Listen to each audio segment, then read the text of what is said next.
Hello guys, வணக்கம். This is Anbuseelan. இன்னைக்கு நம்ம என்ன பார்க்க போகிறோம் அப்படின்னா, நெஃப்டி 50யோட ஒரு பெஸ்ட்டான ஸ்ட்ராட்டஜி தான் பார்க்க போகிறோம். இந்த வீடியோவை ஸ்கிப் பண்ணாமல் முழுமையாக பாருங்கள். எஜுகேஷன் பர்பஸ்க்காக என்னுடைய டெலகிராம் குரூப், வாட்ஸ்அப் குரூப்பில் இணையனும் விருப்பம் உள்ளவங்க டிஸ்கிரிப்ஷன் பாக்ஸில் லிங்க் கொடுத்துருக்கேன். அந்த லிங்கை பயன்பெற்று கொள்ளலாம். இப்போது நம்ம வீடியோக்குள்ளே போகலாம். ஸோ பொதுவாகவே நெஃப்டி அப்படின்னு நீங்கள் எடுத்துக்கிட்டீங்க அப்படின்னா, நீங்கள் நிறைய விஷயங்கள் இங்கே பார்க்க வேண்டியிருக்கும். எதுக்காக நான் நிறைய டைமில் என்னோடய டெலகிராம் குரூப்பில் ஷேர் பண்ணியிருப்பேன். ட்ரேடை இம்மீடியட்டாக க்ளோஸ் பண்ணுங்கள் அப்படின்னு நான் சொல்லியிருப்பேன். மேக்ஸிமமே நீங்கள் 15 மினிட்ஸ் தான் பண்ணணும் அப்படின்னு சொல்லியிருப்பேன். எதுக்காகலாம் அந்த விஷயங்கள் இருக்குது அப்படிங்கிறத நீங்கள் ஃபர்ஸ்ட் தெரிஞ்சுக்கணும், சரிங்களா? ரெண்டாவது விஷயம், அதுக்கு அடுத்து உங்களுக்குன்னு சர்டைன் ரூல்ஸை க்ரியேட் பண்ணிட்டு தான் நீங்கள் என்ன பண்ணணும் அப்படின்னா, உங்களுடைய ஸ்ட்ராட்டஜியை நீங்கள் எடுக்கணும். இப்போ இந்த ஸ்ட்ராட்டஜி ஒர்க் ஆகணும் அப்படின்னா, மார்க்கெட் எப்போதுமே பாசிட்டிவில் இருக்கணும், ஆர்எல்ஸ் நெகட்டிவில் இருக்கணும். நீங்கள் பார்க்கும்போது இங்கே பார்த்தீங்க அப்படின்னா, இந்த நெஃப்டி 50ல் மட்டும் பயன்படுத்தும் போது நெஃப்டி 50 நெக்ஸ்ட் 50 இது ரெண்டும் பாசிட்டிவில் இருக்கணும். அதே மாதிரி நெஃப்டி 50 ஆர்எல்ஸ் நெக்ஸ்ட் 50 இது ரெண்டும் நெகட்டிவில் இருக்கணும். இதனுடைய ரெண்டு சார்ட்டையும் க்ளோஸாக வாட்ச் பண்ணணும். எல்லாம் நீங்கள் நினைக்கலாம், சார் நெக்ஸ்ட்டு 50க்கு தான் வெயிட்டேஜ் கிடையாது அப்படிங்கிறதுக்காக இல்லை. இது அந்த ரீசனுக்காக கிடையாது. என்ன அப்படின்னா, இது ரெண்டும் உங்களுக்கு என்ன புரிதல் வைக்கும் அப்படின்னா, ஃபர்ஸ்ட் குளோபல் மார்க்கெட்டோட தாக்கம் இருக்கும்.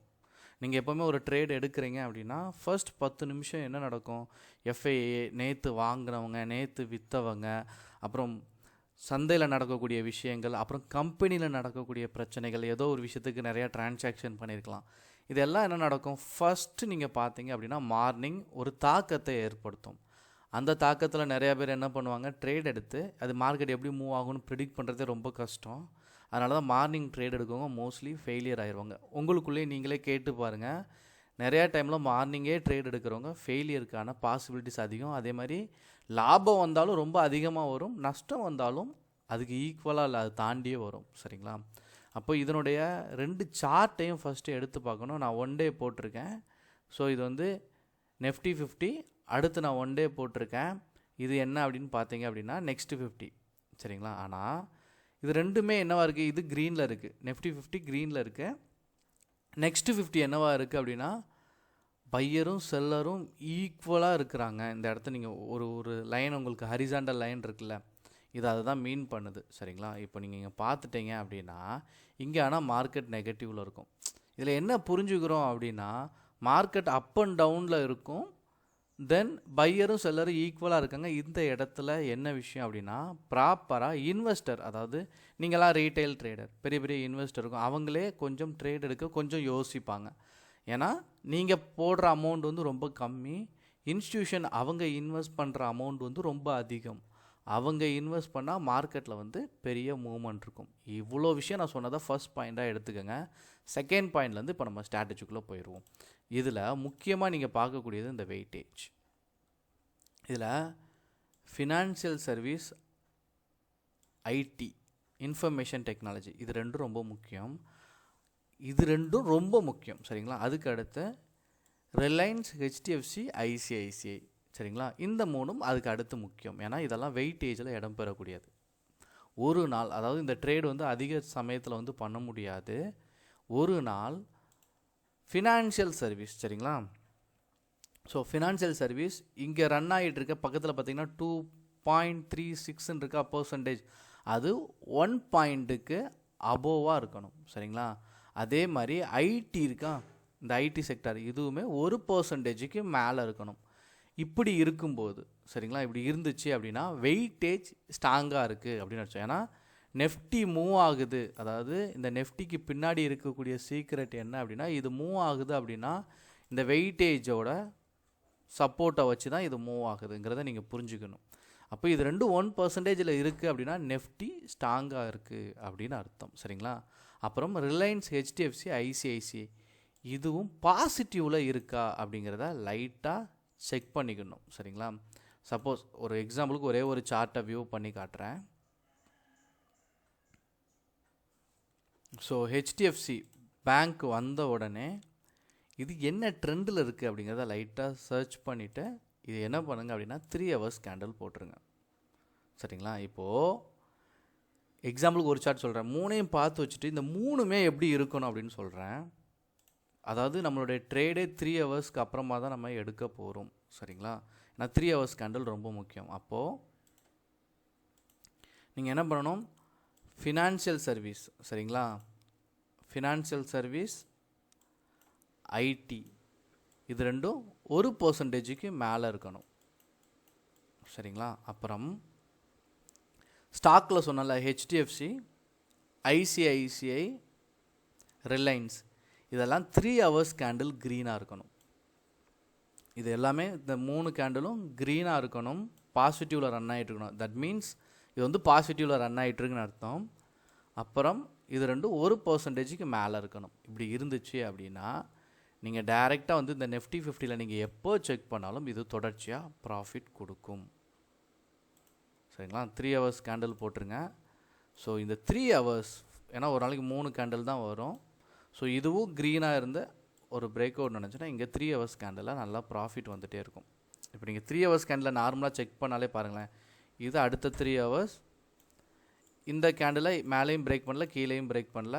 இந்த 3 ஹவர்ஸ் மார்க்கெட் கன்சாலிடேஷன், ஆனால் மேலே பிரேக் பண்ணி நீங்கள் என்ட்ரி கொடுத்தாலும் ப்ராஃபிட் வந்திருக்கும், கீழே பிரேக் பண்ணி என்ட்ரி வந்தாலும் ப்ராஃபிட் கொடுக்கும். ஆனால் 2 சைடும் பண்ண முடியாது. சரிங்களா? எதுக்காக அப்படின்னா நமக்கு இங்கே கன்ஃபர்மேஷன் வேணும். சரிங்களா? ஐடியும் ஃபினான்ஷியல் சர்வீஸும் 1%க்கு மேலே இருக்கணும். அதெல்லாம் நடந்து வந்துச்சு அப்படின்னா நீங்கள் ப்ரீவியஸ் ரெக்கார்டு 3 ஹவர்ஸ், ஒவ்வொரு 3 ஹவர்ஸையும் நீங்கள் செக் பண்ணாலே போதும். இந்த 3 ஹவர்ஸ் இங்கே பிரேக் பண்ணால் ஒரு 10 பாயிண்ட்டுக்கு நீங்கள் ஷுவராக எய்ம் பண்ணலாம். இது அடுத்த 3 ஹவர்ஸ் ப்ரீவியஸ் டேயில் நடந்தது. இந்த 3 ஹவர்ஸை பிரேக் பண்ணும்போது இங்கே என்ட்ரி கொடுத்தா ப்ராஃபிட் வரும். இங்கே 3 ஹவர்ஸை பிரேக் பண்ணலை. அப்புறம் இங்கே பாருங்கள், 3 ஹவர்ஸ் கேண்டில், இங்கே ஒரு பிரேக் அவுட் நடக்குன்னா இங்கே ப்ராஃபிட் வருது, இங்கே பிரேக் அவுட் நடக்கலை. இது ஒவ்வொரு நாள் சொல்கிறேன், ஒரு நாளைக்கும் 3 கேண்டில் தான் வரும். அடுத்து 3 ஹவர்ஸ் கேண்டில், இதை பிரேக் பண்ணும்போது என்ட்ரி கொடுத்தா இங்கே ப்ராஃபிட் வரும், இதை பிரேக் பண்ணும்போது இங்கே ஒன்றுமே இல்லை, இங்கே பிரேக்கே பண்ணலை இந்த கேண்டில். அகெயின் இங்கே பிரேக் ஆகிருக்கு. இவ்வளோ ட்ரேடில் பார்த்துருக்கோம், எவ்வளோ விஷயங்கள் இங்கே பார்த்துருக்கோம். இதில் வந்து ஒன்று ஃபெயிலியர். ஆனால் இந்த ஃபெயிலியரும் வரக்கூடாது அப்படின்னு நீங்கள் நினச்சிங்கன்னா நான் சொன்ன விஷயங்கள் சரியாக இருக்கணும். சரிங்களா? இதுக்கு பின்னாடி இருக்கிற சீக்ரெட்டையும் நீங்கள் பார்த்துக்கணும். இதை செக் பண்ணி தான் ட்ரேட் பண்ணணும். எப்போதுமே நிறையா பேர் என்ன பண்ணுறாங்க, சார் நான் அந்த 3 ஹவர்ஸ் கேண்டில் பிரேக் ஆனோடனே என்ட்ரி கொடுத்துருவேன். அப்படி என்ட்ரி கொடுக்காதீங்க. ஏன் அப்படின்னா கீழே இறங்கிச்சுன்னா ஃபியர் வரும். இந்த ப்ரீவியஸ் ரெக்கார்டை செக் பண்ணிவிட்டு உள்ளே வரணும். அதுக்கு அடுத்து இதுதான் வேலிடான பாயிண்ட். இந்த வீடியோ கடைசி வரைக்கும் பார்க்குறாங்கல்ல, ஸோ அதுக்காக ஒரு இன்ஃபர்மேஷன் எக்ஸ்ட்ராவாக சொல்லிடுறேன். இதில் நீங்கள் வந்த உடனே, சரிங்களா, இதுக்குள்ளே நீங்கள் வந்த உடனே நிஃப்டி 50 ஃபுல்லாக என்ன பண்ணுங்கள் அப்படின்னா எடுத்துருங்க. ஃபுல்லாக பார்த்துட்டு வால்யூமை பார்க்கணும். ஏன்னா மார்க்கெட் எல்லாமே பாசிட்டிவில் ரன் ஆகிட்ருக்கும். அப்போ தான் நீங்கள் 3 ஹவர்ஸ் இல்லை நெகட்டிவில் ரன் ஆகும். இந்த வால்யூமை வந்து செக் பண்ணும்போது இந்த வெயிட்டேஜான செக்டார்ஸ் இருக்கா, நான் சொன்னால இந்த ஐசிஐசிஐ, ஹெச்டிஎஃப்சி, இதெல்லாம் இருக்கலாம். இது ஹெச்டிஎஃப்சி லைஃப். சரிங்களா? இதில் ரிலையன்ஸ் ரொம்ப முக்கியமான பங்கு. முதல் 5 இடத்துல வந்தால் ரொம்ப நல்லது. இல்லை அப்படின்னா 10 இடத்துலையாச்சும் இருக்கணும். 1 2 3 4 5 6 இல்லை 8 9 10. சரிங்களா? இந்த 10 இடம் பார்க்கும்போது ஒரு வெயிட்டேஜ் ஆச்சும் இடம் பிடிச்சிருக்கணும். இங்கே என்ன பிடிச்சிருக்கு, ஐசிஐசிஐ பேங்க் இடம் பிடிச்சிருக்கு. So safest trade. அதனால் என்ன பண்ணலாம், இந்த வெயிட்டேஜ், ஒரு வெயிட்டேஜ் நல்லா பெர்ஃபார்ம் பண்ணிகிட்ருக்கு, மித்த எல்லாமே ப்ராஃபிட்டில் ரன் ஆகிட்டுருக்கு. சரிங்களா? ஐசிஐசி வந்துட்டு ஹெச்டிஎஃப்சி, ரிலையன்ஸும் ப்ராஃபிட்டில் ரன் ஆகிட்ருக்கும். அப்புறம் வெயிட்டேஜை பொறுத்த மட்டும் இங்கே வந்துட்டிங்க அப்படின்னா ஃபினான்ஷியல் சர்வீஸும் இன்ஃபர்மேஷன் டெக்னாலஜியும் 1%க்கு அதிகமாக இருக்குது. நார்மலாகவே 3 ஹவர்ஸ் கேண்டில் பிரேக் ஆனால் ப்ராஃபிட் அதிகம். இதை செக் பண்ணி பாருங்கள். அடிக்கடி ட்ரேட் எடுக்க முடியாது, இதுவும் ஒரு ஃபேக்டர். இது மாதத்தில் ஒரு 2-3 வாட்டி கிடைக்கிறதுக்கான பாசிபிலிட்டிஸ் அதிகம். ஸோ அந்த டைமில் இந்த ஸ்ட்ராட்டஜியை பயன்படுத்தி ஒரு சின்ன பாயிண்ட் நீங்கள் வந்து ஒரு 10 பாயிண்ட் 20 பாயிண்ட் அப்படிங்கிறது 10-20 பாயிண்ட் நீங்கள் வந்து இதில் எய்ம் பண்ணி ப்ராஃபிட் பண்ணலாம். முழுக்க இதெல்லாம் நோட் பண்ணி பேப்பர் ட்ரேடிங் பண்ண, எதுவுமே டைரெக்டாக ட்ரேடுக்குள்ளே இறங்கிடக்கூடாது. ஸோ நிறையா ப்ராக்டிஸ் பண்ணணும். ஸோ எவ்வளோ சக்ஸஸ் வருது, ரேஷியோ எவ்வளோ இருக்குது அப்படி செக் பண்ணிவிட்டு பார்க்கணும். இதெல்லாம் எஜுகேஷன் பர்பஸ்க்காக ஃபர்ஸ்ட் நோட் பண்ணி செக் பண்ண ஆரம்பிங்க. ஓகேங்களா? Okay guys, thank you so much for வாட்சிங் திஸ் வீடியோ. டாடா, பாய், see you.